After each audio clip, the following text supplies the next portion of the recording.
Hello good evening all of you. Welcome to my YouTube channel. देखो आज हम class 6 science का chapter number 15 करेंगे, एयर अराउंड अस। हमारे चारों तरफ जो हवा है उसका हम देखेंगे कौन कौन सी उसके अंदर गैसेस प्रेजेंट हैं, डस्ट प्रेजेंट है, वाटर वेपर्स प्रेजेंट हैं और क्या क्या चीज़ें उस एयर के अंदर प्रेजेंट है। ठीक है, आपको पता है जो हमें सांस लेने के लिए भी हवा की ज़रूरत होती है, ऑक्सीजन हम अंदर लेते हैं। ठीक है, ऐसे ही हम कौन सी गैस बाहर निकालते हैं, कार्बन डाइऑक्साइड। ऐसे ही सभी एनिमल्स को, सभी प्लांट्स को ऑक्सीजन की रिक्वायरमेंट होती है सांस लेने के लिए।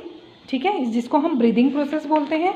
ओके, अब देखो हम पढ़ेंगे एयर कैसी होती है दिखने में। क्या आपने कभी एयर देखी है, हवा देखी है? नहीं देख सकते, सिर्फ हम उसको फील कर सकते हैं। ओके, ना तो एयर का कोई कलर होता है, ना ही हम उसको देख सकते हैं। वो कैसी होती है, ट्रांसपेरेंट होती है। ओके, ठीक है। अब देखो किस चीज़ की बनी होती है, अभी हमने ब्रीफ में किया था। सबसे पहले है वाटर वेपर। तो वाटर वेपर्स क्या होते हैं, छोटे छोटे पानी की क्या होते हैं, जैसे वाटर वेपर्स है वो कंडेंस होकर छोटे छोटे पानी की वाटर ड्रॉपलेट्स बनाते हैं। तो वाटर वेपर क्या होंगे, जो वाटर है हमारा भाप बनकर उड़ता है, उस भाप को ही हम क्या है, वाटर वेपर्स का नाम दे रहे हैं। ठीक है, जो गैसियस फॉर्म में जो वाटर प्रेजेंट है हमारा वेपर की फॉर्म में, तो उसको हम वाटर वेपर बोलते हैं। ठीक है, जब वो टेम्परेचर लो होता है तो वही जो वाटर वेपर्स हैं वो कंडेंस होकर क्लाउड की फॉर्मेशन करते हैं, और क्लाउड जो है फाइनली प्रेसिपिटेशन के थ्रू क्या होता है, रेनफॉल करा देता है, बारिश करा देता है। ठीक है, सेकेंड चीज़ है हमारी एयर के अंदर ऑक्सीजन प्रेजेंट होती है। कितनी ऑक्सीजन प्रेजेंट होती है, 21%, जो कि सभी प्लांट्स, एनिमल्स, ह्यूमन बींग्स को रिक्वायरमेंट होती है जिसकी। ऐसे ही ऑक्सीजन का और क्या यूज़ होता है, किसी भी चीज़ को हम जब आग जला रहे हैं तो वहाँ पे भी किस चीज़ की ज़रूरत होगी, हमारे ऑक्सीजन की रिक्वायरमेंट होती है। कई सारे जो हमारे एक्सपेरिमेंट्स होते हैं उसके अंदर भी ऑक्सीजन की रिक्वायरमेंट होती है। ठीक है, नेक्स्ट हमारी गैस है नाइट्रोजन। तो नाइट्रोजन कितनी प्रेजेंट होती है, 78% होती है। सबसे मैक्सिमम जो हमारा एटमॉस्फेयर है उसके अंदर नाइट्रोजन प्रेजेंट होती है। नाइट्रोजन की सबसे ज़्यादा ज़रूरत किसको होती है, प्लांट्स को ज़रूरत होती है उसकी। ठीक है, जो हमारे प्लांट्स होते हैं वो क्या करते हैं, नाइट्रोजन का यूज़ करते हैं। ओके, अब देखो टोटल कितनी, अब देखो क्या होता है, जो नाइट्रोजन है कितनी होती है हमारे एटमॉस्फेयर के अंदर, 78%। सबसे मैक्सिमम नाइट्रोजन है। ऑक्सीजन कितनी थी, 21% ऑक्सीजन है। कार्बन डाइऑक्साइड कितनी प्रेजेंट होती है, 0.003%। ओके, ठीक है। उसके अलावा हमारे एटमॉस्फेयर में और क्या होता है, डस्ट होता है, स्मोक होती है, जो धुआं जिसको हम बोलते हैं, डर्ट होता है, और सबसे पहली चीज़ हमने क्या पढ़ी थी, वाटर वेपर्स होते हैं। ओके, ठीक है। अब देखो जो नाइट्रोजन है उसको हम ह्यूमन बींग्स को तो उसका ज़्यादा कुछ यूज़ होता नहीं है डायरेक्ट। नाइट्रोजन का कौन यूज़ करता है, तो नाइट्रोजन का यूज़ करते हैं प्लांट्स। प्लांट्स क्या बनाने के लिए, प्रोटीन बनाने के लिए और डीएनए आरएनए बनाने के लिए प्लांट्स किसका यूज़ करते हैं, नाइट्रोजन का। ठीक है, अब ये प्लांट्स हैं, ये नाइट्रोजन लेते कहाँ से हैं, देखो तो प्लांट्स क्या है, नाइट्रोजन सॉइल के थ्रू लेंगे, एक तो सॉइल के थ्रू लेंगे, दूसरा जो हमारी जो बिजली जो कड़कती है ना, लाइटनिंग जिसको हम बोलते हैं, तो वहाँ से जो है प्लांट्स क्या लेते हैं, नाइट्रोजन लेते हैं।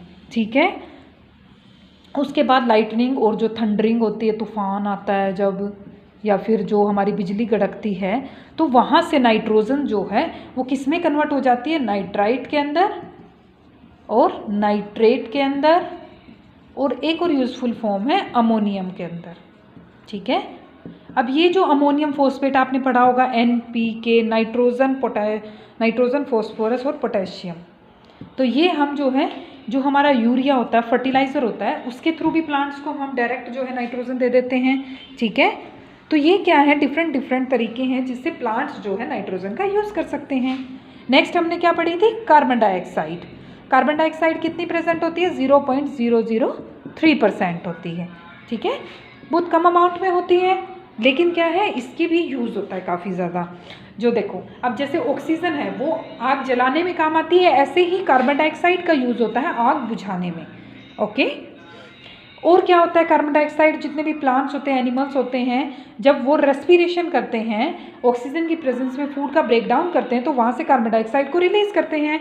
और इसी कार्बन डाइऑक्साइड को कौन यूज़ करते हैं? प्लांट्स। क्या करने के लिए? खाना बनाने के लिए। और किस प्रोसेस के थ्रू? फोटोसिंथेसिस प्रोसेस के थ्रू। ठीक है, आप जब बड़ी क्लास में होगी तो इस चीज़ को आप स्टडी करोगे। Okay, next dust and smoke. तो हमारे एटमॉस्फेयर के अंदर क्या होता है? डस्ट और स्मोक भी प्रेजेंट होती है और दूसरी भी डिफरेंट गैसेस प्रेजेंट होती है। अब देखो, आपको पता है जो एयर है, एयर की हेल्प से बर्ड्स फ्लाई करते हैं, हवा में उड़ते हैं। ठीक है, नेक्स्ट हमारा देखो ब्रीदिंग प्रोसेस बताई हुई है। हम सांस लेते हैं, ऑक्सीजन अंदर जाती है, थोड़ी बहुत कार्बन डाइऑक्साइड भी जाती है, नाइट्रोजन भी जाती है। लेकिन क्या होता है उसके बाद जो हम जब सांस छोड़ते हैं, ये नॉर्मल प्रोसेस है, ये ऑटोमेटिकली होती रहती है हमारी बॉडी के अंदर। जब सांस बाहर आता है तो उसके साथ कुछ अमाउंट में ऑक्सीजन भी आएगी, कार्बन डाइऑक्साइड भी आएगी और नाइट्रोजन भी आएगी। ओके, अब देखो और क्या है, जैसे आपने देखा होगा कि जो वाटर के अंदर जो प्लांट्स प्रेजेंट होते हैं, एनिमल्स प्रेजेंट होते हैं, वो कहाँ से सांस लेते हैं? देखो, वाटर के अंदर क्या होता है, जो ऑक्सीजन होती है वो वाटर के अंदर डिजोल्व होती है, घुली होती है, जिसकी मदद से वो प्लांट्स क्या करते हैं, वहाँ पे सांस ले सकते हैं। ठीक है, अब क्या है, आपने ये देखा होगा कि अर्थवॉर्म जो है सोइल से बाहर निकलते हैं जब रेन बहुत ज़्यादा होती है, वैसे वो सोइल के अंदर छिपे रहते हैं। जो क्या है, मैन्योर बनाते हैं, खाद बनाते हैं, वो सोइल के अंदर छिपे रहेंगे। लेकिन जब क्या होता है, रेनफॉल ज़्यादा होती है तो वो भी बाहर निकल जाते हैं। ओके, और इसमें क्या बताया हुआ है कि हमारे जो ऑक्सीजन है एटमॉस्फेयर के अंदर प्रेजेंट है, तो ये बैलेंस कैसे बनता है? तो बैलेंस हमने देख लिया कि जो ह्यूमन बीइंग्स हैं, जो एनिमल्स हैं, वो क्या करते हैं, इस ऑक्सीजन का यूज़ करते हैं। ठीक है, और रेस्पिरेशन प्रोसेस के थ्रू कार्बन डाइऑक्साइड रिलीज करते हैं। और ये जो कार्बन डाइऑक्साइड है, इसको कौन यूज़ कर लेता है? तो इसको यूज़ कर लेते हैं जो हमारे प्लांट्स हैं, और वो क्या है, फोटोसिंथेसिस प्रोसेस के थ्रू क्या है, खाना बना लेते हैं। ठीक है, अब देखो ये हमारी विंड मिल है। तो विंड मिल क्या होती है? इलेक्ट्रिसिटी बनाने के लिए। तो जहाँ पे बहुत ज़्यादा तेज़ हवाएं बहती हैं, तो वहाँ पे हम इलेक्ट्रिसिटी की भी फॉर्मेशन कर सकते हैं। ओके, ऐसे ही जो है विंड का यूज़ किया जा सकता है पैराशूट्स उड़ाने के लिए, ग्लाइडर्स, ऐसे ही बर्ड, बैट, इंसेक्ट, जो कीट पतंगे और जो हमारे इंसेक्ट्स हैं, पक्षी हैं, वो सारे एयर के अंदर, एयर की प्रेजेंस की वजह से ही उड़ते हैं। ठीक है, ऐसे ही अब हम क्या करते हैं, नेक्स्ट हमारे कीवर्ड्स। देखो, एटमॉस्फेयर क्या होता है?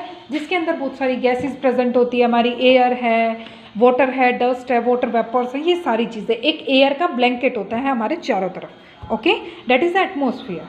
Next is the carbon dioxide, तो हमने देख लिया, जिसको प्लांट्स यूज करते हैं फूड बनाने के लिए। कंपोजिशन ऑफ द एयर, तो क्या क्या होती है? वाटर वेपर होते हैं, ऑक्सीजन होती है, नाइट्रोजन होती है, डस्ट होती है, स्मोक होती है। नेक्स्ट ऑक्सीजन, जिसको हम यूज़ करते हैं ब्रीदिंग प्रोसेस के लिए। नेक्स्ट है नाइट्रोजन, तो नाइट्रोजन जो है प्रोटीन बनाने के लिए यूज़ होती है। ठीक है, जिसको कौन यूज़ करते हैं? प्लांट्स यूज़ करते हैं। ठीक है, स्मोक है, तो ये तो पोल्यूशन के पार्ट हो गया, जिसमें क्या है, जो धुआं निकलती है, हम कोई भी ऐसा हार्मफुल सब्सटेंस बर्न करें या जो फॉसिल फ्यूल्स बर्न होते हैं, तो उससे क्या है, स्मोक निकलती है। नेक्स्ट हमारी है विंड मिल। तो विंड मिल क्या होती है? जो विंड मिल होती है वहाँ पे क्या है, इलेक्ट्रिसिटी की फॉर्मेशन होती है, और वो जो इलेक्ट्रिसिटी है फर्दर डिफरेंट प्रोसेसेस में यूज़ होती है। ठीक है, अब है हमारी बुक एक्सरसाइज। कंपोजिशन एयर की बतानी है, तो हमने बता दी, ऑक्सीजन प्रेजेंट होती है, नाइट्रोजन प्रेजेंट होती है, कार्बन डाइऑक्साइड प्रेजेंट होती है, उसके बाद और क्या है, वाटर वेपर्स प्रेजेंट होते हैं, डस्ट होती है हमारे, स्मोक होती है। ठीक है, ये सारी चीज़ें हमारे एटमॉस्फेयर के एयर के अंदर प्रेजेंट होते हैं। नेक्स्ट है which gas is the in the atmosphere is essential for respiration. तो रेस्पिरेशन के लिए किसकी रिक्वायरमेंट होगी? ऑक्सीजन की। ये सेकेंड क्वेश्चन का आंसर हो गया। थर्ड है how will you prove that air support burning. देखो, अगर हम एयर को कहीं से अगर बाहर निकाल देते हैं, किसी भी एक, देखो एक रूम लिया, तो उसके अंदर हम एक एक्सपेरिमेंट परफॉर्म कर रहे हैं, कोई भी कैंडल है, कैंडल रख दी, उसके ऊपर हम क्या कर रहे हैं, जैसे ही हम मैच बॉक्स की मदद से, तिल्ली की हेल्प से, देखो ये वो होगी, उससे हम अगर इसको जलाएंगे, लेकिन उस रूम से हमने क्या कर दिया, बिल्कुल ऑक्सीजन को रिमूव कर दिया है, तो उस केस में क्या होगा, ऑक्सीजन तो प्रेजेंट नहीं है, तो आप कितनी भी कोशिश कर लेना, हम इस मोमबत्ती को नहीं जला सकते। क्यों? क्योंकि जो ऑक्सीजन की प्रेजेंस बहुत ज़रूरी है, किसके लिए? बर्निंग के लिए। किसी भी चीज़ को जलाने के लिए, ठीक है। How will you show that the air is dissolve in water? तो अब हमें पता है कि जो वाटर होता है उसके अंदर जो एयर होती है, जो ऑक्सीजन होती है, वो बिल्कुल डिजोल्व अमाउंट में होती है, डिजोल्व होती है, जिसकी मदद से ही क्या होता है, जो प्लांट्स हैं, एनिमल्स हैं, वहाँ पे सांस ले पाते हैं, ठीक है। नेक्स्ट है कि हवाई does a lump of the cotton wool shrink in the water. बहुत ज़्यादा हल्की होती है कॉटन वूल, तो उसमें पानी घुस जाता है और वो जो है नीचे डूब जाती है, ठीक है। अब देखो यहाँ पे हमें क्या है, layer of the air around the earth, जिसको हम क्या बोलते हैं, एटमॉस्फेयर बोलते हैं। 7th क्वेश्चन है, कंपोनेंट्स एयर के जो भी ग्रीन प्लांट्स ने यूज़ किए हैं, तो कार्बन डाइऑक्साइड है, वाटर है, सनलाइट है, क्लोरोफिल है, ये सारी चीज़ें हैं। आगे के क्वेश्चन से ज़्यादा इंपॉर्टेंट या खुद भी कर सकते हो, ठीक है। तो आज की वीडियो में इतना ही था। Thank you all of you. अगर वीडियो पसंद आए तो लाइक करें, शेयर करें and subscribe my YouTube channel.